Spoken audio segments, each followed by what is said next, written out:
Disassembling the MIL-D1 and returning it to the transport case. When finished with the detector, the first step is to visually inspect the unit and clean if necessary. Unit can be cleaned with water, a cloth, or a brush.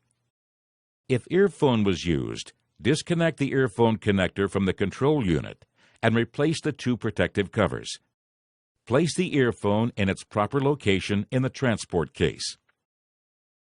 Remove the search head connector from the control unit and replace the two protective covers. Holding back the control box retaining clip, lift and remove the electronic control unit from the staff and place in the transport case. Loosen the locking sleeve and separate the upper and lower staff sections. Also, loosen the handle retainer lock. Place the search head along with the lower staff section into its location.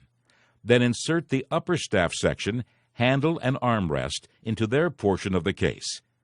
Complete this by placing the search head connector in its holder.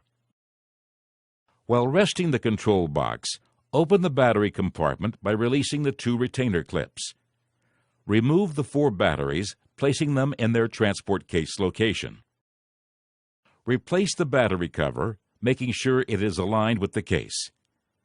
Close both spring locks at the same time, allowing the lid to close properly. Then place the electronic control unit into its location in the case. Take a final look at the case and confirm all parts are in their locations. It is important to ensure the reference sample has been returned to the case. Please ensure cable is positioned inside its groove to avoid damage when closing the case. The case can now be closed and secured.